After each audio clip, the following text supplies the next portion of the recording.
unleashed a human crisis unlike any that we've experienced in the last 75 years. Meaning one side has too much, the other side will oppose it. We've done a lot of things to create the imbalances that we have today. COVID-19 has laid bare the systemic social inequities. Addressing these larger problems must become our priority. We have to make sure that the economy actually works for the people. It's not just about growth for growth's sake, but how we share that prosperity. It is not sustainability or profit, it is profit through sustainability. We have to reskill our people to be successful, and if they're more prosperous, the companies are going to be more prosperous. The most important tools are education and technology. Technology creates opportunities so that people are able to move to greener industries. It's not about not knowing that we are in a climate emergency. It's about choosing to take action. For that, we need to act decisively in the support of renewable energy. The science is very clear today that the sustainable path is more attractive. We can focus on the short-term benefit, or we can look further to solve bigger issues. We need unprecedented collaboration to create systemic change. It means redesigning the instruments we currently have on a completely different trajectory, and that doesn't leave anybody behind. We are one community, and we have to remember that.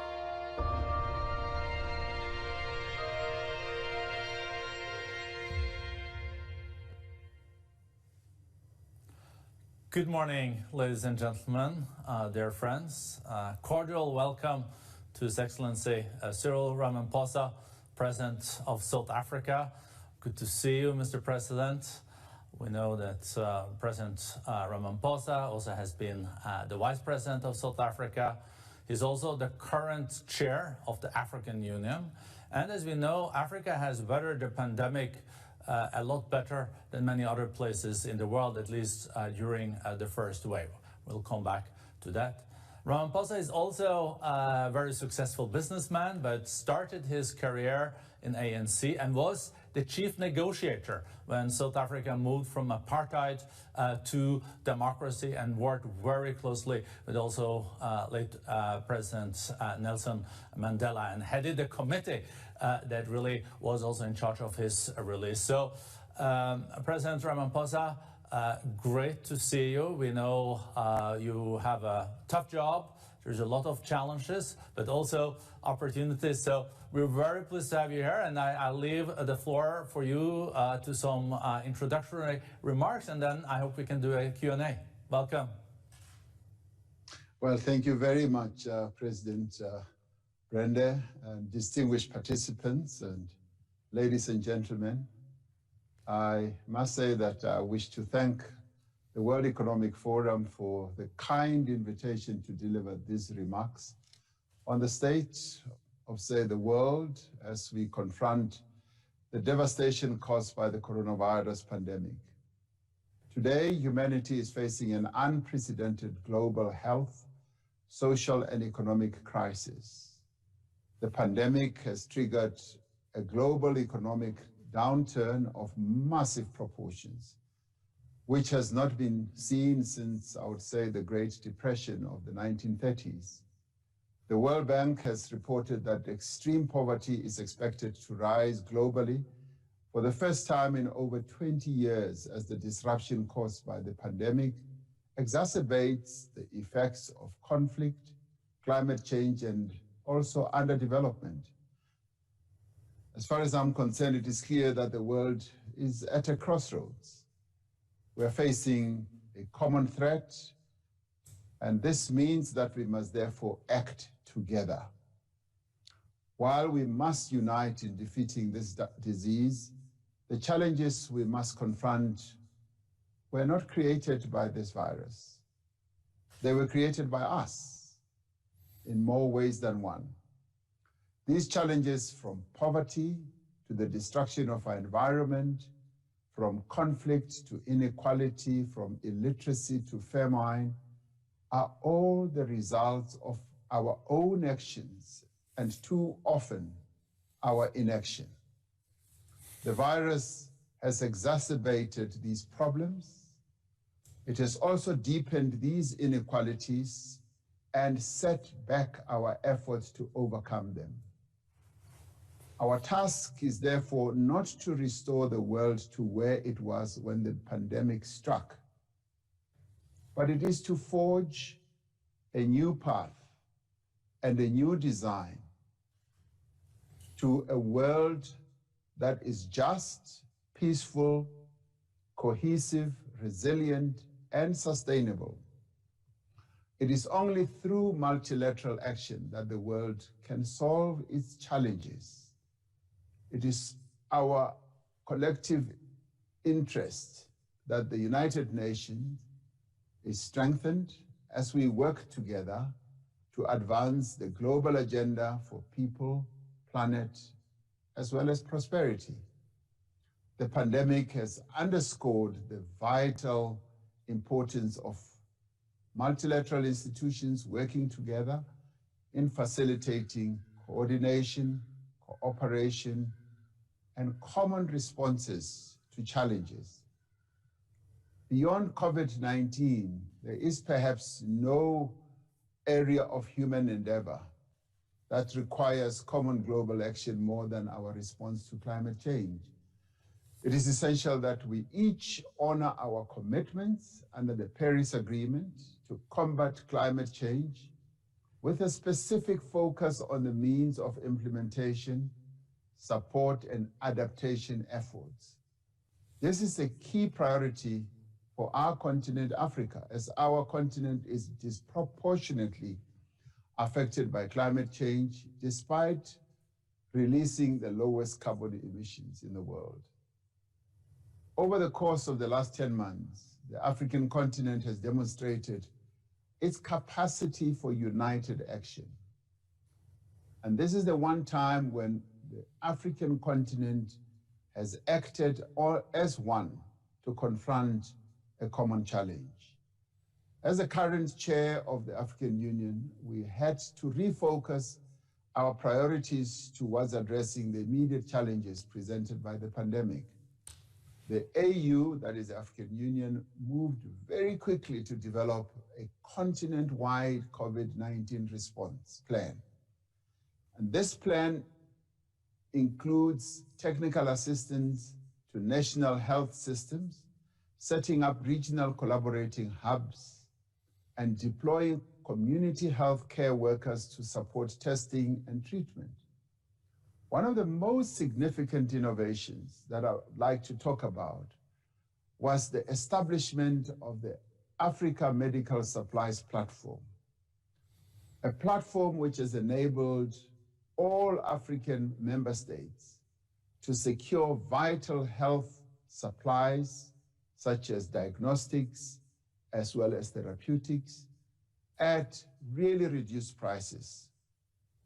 We also established a COVID-19 African Vaccine Acquisition Task Team to secure and find sources of funding for sufficient vaccines, but also to secure the vaccines. And to date, the task team that I set up has secured a provisional 270 million doses for African countries directly through vaccine manufacturers. This is in addition to the 600 million doses that are expected from the COVAX WHO-led initiative. Through its participation in these continental and global initiatives, South Africa itself continues to promote the need for universal, fair, and equitable access to COVID-19 vaccines. We are deeply concerned about the problem of vaccine nationalism, which, unless addressed, will endanger the recovery of all countries. Now, ending the pandemic worldwide will require greater collaboration on the rollout of vaccines, ensuring that no country is left behind in this effort. Here in South Africa, as in most countries, the pandemic has taken a heavy toll on our population. With the greatest burden of disease on the continent, South Africa has recorded around 1.4 million COVID cases and more than 40,000 people have lost their lives. The current economic downturn follows a decade of weak economic growth, which adds complexity and difficulty to South Africa's economic recovery path. Over the course of the 9 months, with the support of social partners, the South African government has rolled out a comprehensive set of measures to limit the economic impact of the pandemic. We massively expanded social protection to our people and made sure that it is done on an unprecedented scale, providing temporary increase in monthly social grants to around 17 million of our people, and implementing a monthly grant to those who were unemployed, and they amount to about 6 million. And other relief measures include wage support that we have given to those who needed the wage support. And we also introduced an assistance package for companies and for working people. And through this scheme, we've been able, together with the banks, to ensure that companies do have great assistance, and we also defer the payment of certain taxes. While these measures have proved vital in keeping many businesses afloat, also saving many jobs and keeping millions of South Africans above the poverty line, our attention has now shifted to rebuilding the economy and working together with business and labor and various other stakeholders. We've been able to craft an economic plan. And this plan has a number of interventions that are aimed at repositioning our economy. And through this, we are hoping that as we go through this pandemic, we will be able to have an economy that is sustainable going forward. Now, there are a number of things like growing manufacturing, increasing the level of investment. And over the last 3 years, we have mobilized about $51 billion in new investment commitments in our economy. And we are hoping that that will ensue as we go on.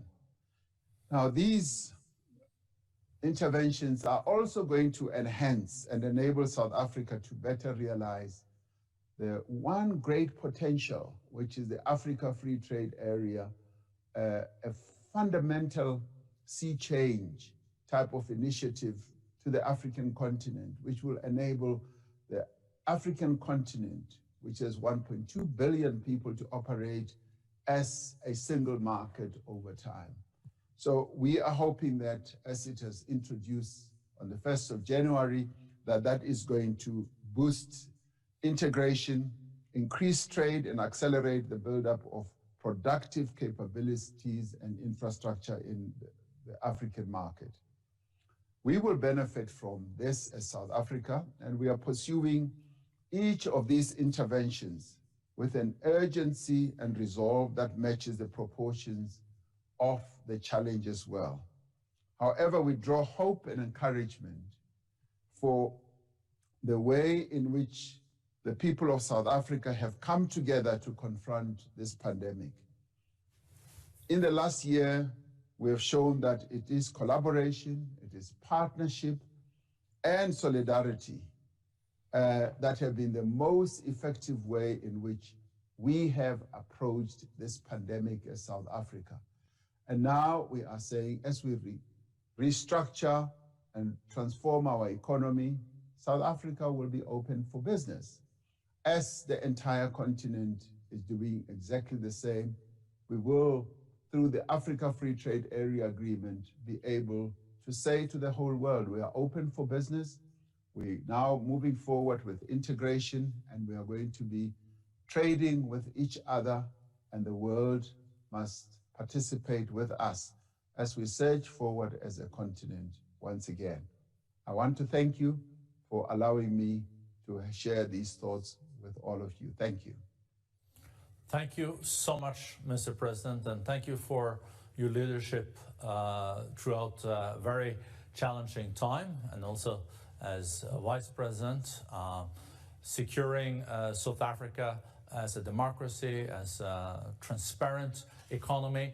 you have underlined the importance of the recovery plan. You're talking about a new economy in your speech.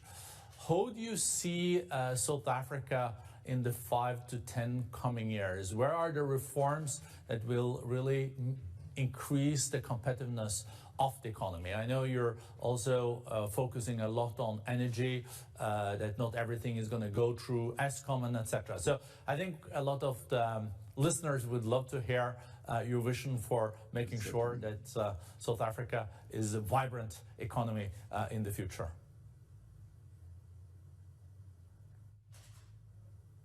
Okay, so you couldn't hear my question?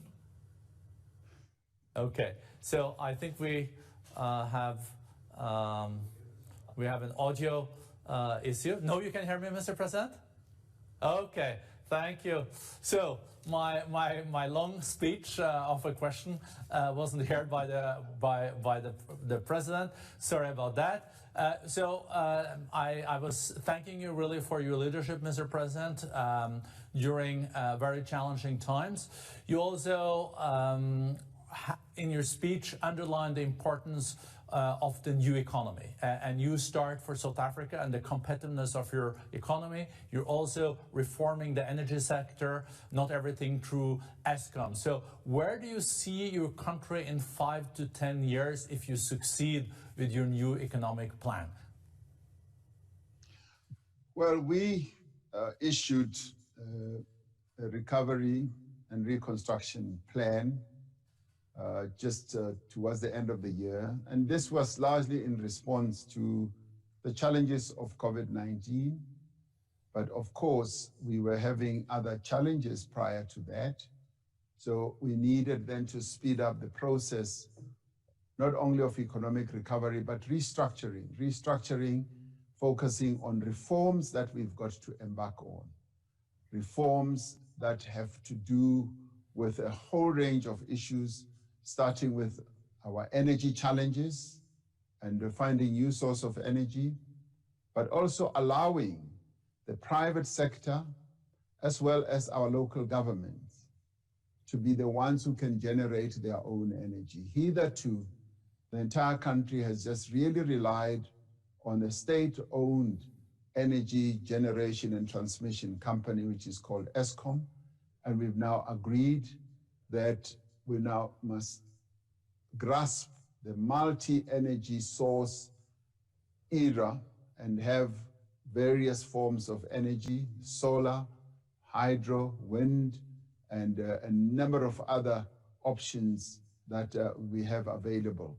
And that can also be generated by private sector entities. Now, this has been greatly welcomed, and we have now embarked on that journey. One of the areas where we've been a little bit slow, and quite slow, is releasing the spectrum to allow new innovations, fast data transmission, and broadband. We've now embraced that. We're now in the process of doing an auction of the spectrum. This has been done in a number of other countries. So we are doing that. We're also looking at network industries. Our ports have to be repositioned, our roads, and we've now also embarked on a massive infrastructure build process to build not only roads, our dams, and a whole number of other social infrastructure. So the economic recovery is then pivoted on all the reforms that we believe we want to make. But in arriving at these reforms, we've worked together with the private sector. We've also worked together with the unions. We've also worked together with social partners. So the issue of collaboration, the issue of working cohesively has underpinned everything that we have done up to now. And when we released the plan, it was welcomed by all, and now we're in the process of implementing it. It also touches on an important area which had been neglected in the past: visas for professionals and other skilled people who want to come and work in South Africa, entry visas. We're also focusing on the tourism sector. Much as right now we are really engulfed in challenges of COVID-19, but we will get over this. And we're going to be restructuring a number of other sectors of our economy, agriculture, mining, you name it. We are manufacturing as well. So we are now in an era of true restructuring and true reform. And this is going to reposition the economy of South Africa. No, thank you for sharing that vision and also the action plan. Mr. President, we know also with your background from business, you know also what is important in that respect.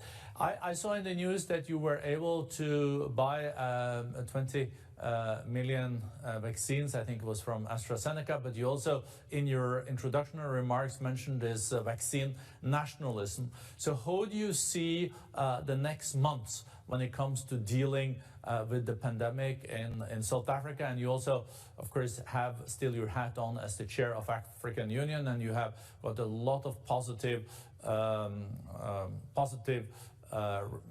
remarks on the way African Union has handled the first wave and how you came together in this. And Africa has been weathering it better than many other places in the world. Well, as I said in my remarks, we are concerned about vaccine nationalism.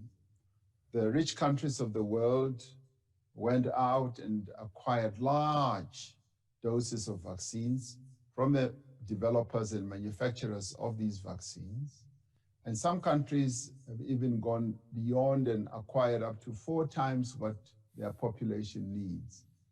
And that was aimed at hoarding these vaccines. And now this is being done to the exclusion of countries, of other countries in the world that most need this. And it was a great, laudable effort by the World Health Organization to set up the COVAX facility, where it felt that we needed to agglomerate all our acquisition processes so that there can be equity in the distribution and in the access to vaccines.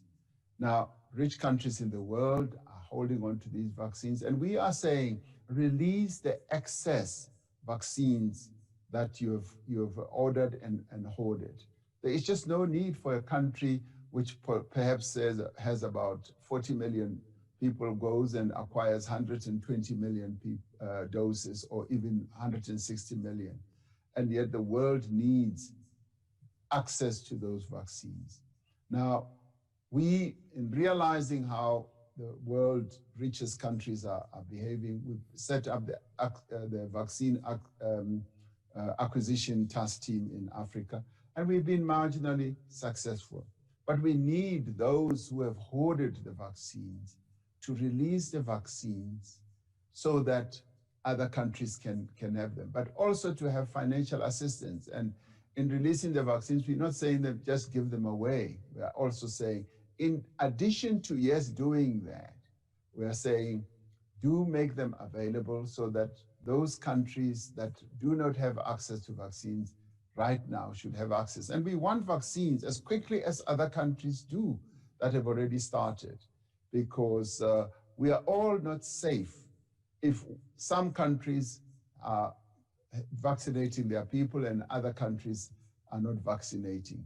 We all must act together in combating coronavirus, because it affects all of us equally. And therefore, our remedies, our actions to combat it must also be equal, and they must be overarching for all of us and not be something that special countries or certain countries have on their own to the exclusion of others.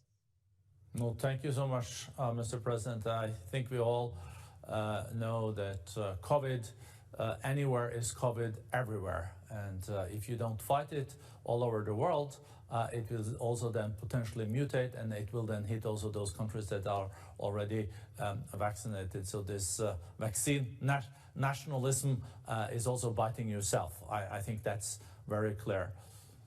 So we know that this free trade agreement in Africa is a huge step forward.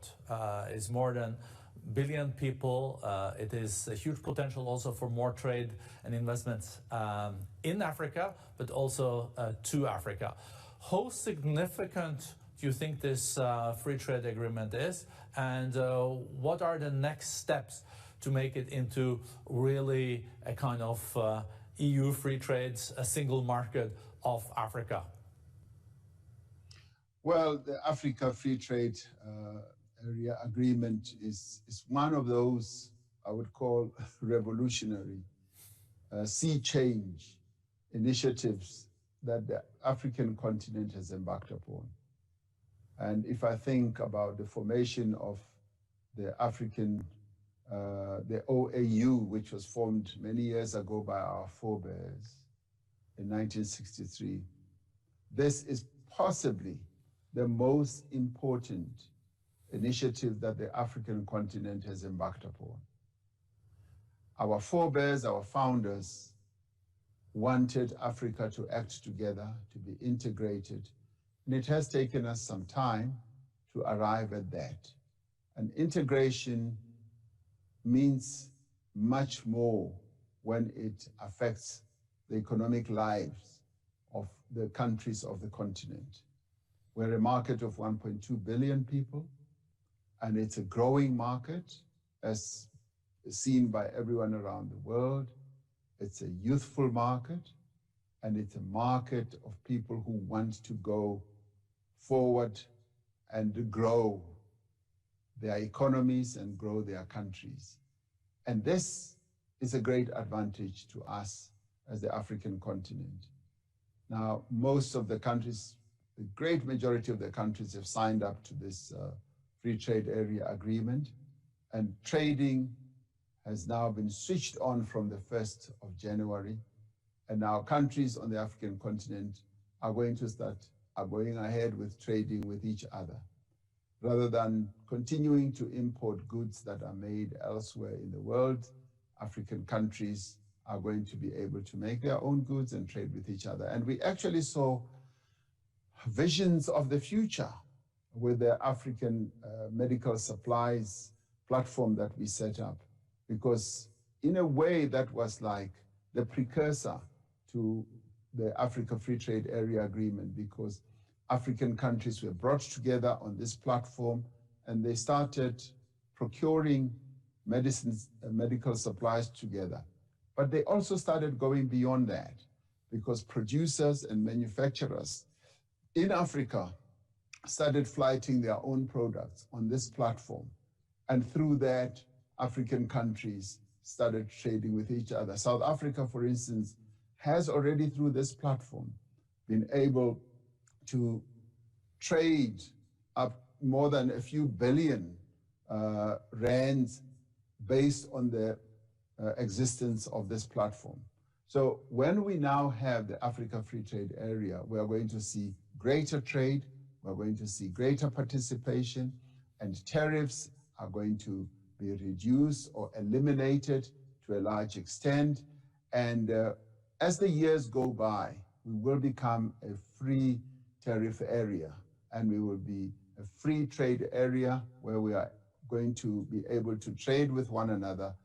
And the greatest joy is going to be in walking in a store in Johannesburg and finding goods, which we don't find now. Finding coffee from Kenya, we don't have that right now. Finding coffee from Ethiopia in our stores, tea from Rwanda, and so on. We just don't have those type of products right now. And this free trade area is going to open the door for trading for African producers and manufacturers. But the other advantage is going to be in boosting manufacturing, in boosting industrialization, because all of a sudden, a market will have been opened, and manufacturers, entrepreneurs, and industrialists will now know that we now have a market. Because when you have a market, you know that you can be innovative, you can be creative, because you have a playground to be able to trade your goods and wares. So this is going to be the great advantage, and I applaud African leaders for having grasped this nettle, and now we are moving forward to begin the trading process on the African continent. No, thank you so much, Mr. President. Thank you for your leadership, and also thank you for your clear vision on the free trade in Africa. This is then Africa's century also, and instead of beggar your neighbor, you should prosper your neighbor. Thank you so much, Mr. President, and all the best to you and your countrymen also in this struggle that we're all in with the pandemic. So thank you so much for joining us today. Thank you. Thank you.